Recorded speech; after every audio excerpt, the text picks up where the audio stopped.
I'm a freshman in college. I'm sitting next to a 26-year-old single mother who's coming back to school to try to get a degree, never been to church, didn't know much about Jesus, didn't know. And so we began this ongoing dialogue about the grace and mercy of Christ in the cross. And so me and some of my crew go over to her house and babysit her daughter. She's actually in an extramarital affair at the time with a married man. And so we talk through that, the wisdom in that. This is the relationship we had, just kind of serving her and trying to explain to her spiritual things. A friend of mine was playing at a church in the area, and so I asked her to come. He was a musician, and so I said, hey, a good friend of mine's in a band, he's playing. Why don't you come hear him?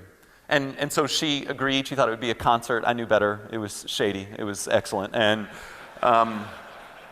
she came with me, and we listened to Robbie play, and he was tremendous, just a real anointed guy. And then the minister got up, and he said, today I want to talk to you about sex. And so I immediately go, uh-oh, this could be a problem. And he took a red rose, and he smelled it, and he showed how pretty it was, and then he threw it out into the crowd. He goes, everybody needs to smell this. There's about 1,000 of us there, almost all of us college and high school. Smell the rose. I want you to smell it. I want you to touch it. I want you to see the texture in it. Do it, and I'm going to teach. And then he began what honestly, up until this day, and this might have to do with my heart, I'm still wrestling, was one of the worst, most horrific handlings of what sex is and what it isn't that I ever sat through. It was fear-mongering at its best. It was, you don't want syphilis, do you? And everybody's smiling and having a good time until there's herpes on your lip, and right?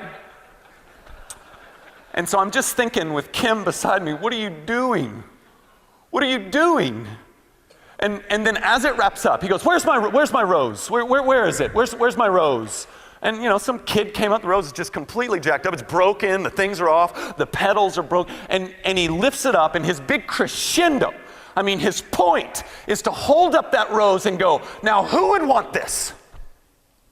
Who would want this rose? And I remember feeling anger, like real, legitimate, I want to hurt him anger. And it was all I could do not to scream out, Jesus wants the rose.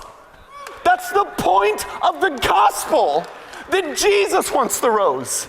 That he made him who knew no sin to be sin on our behalf, that we might become the righteousness of God in him. That while we were yet sinners, Christ died for us. Christ won. You're not even teaching the basics of our faith.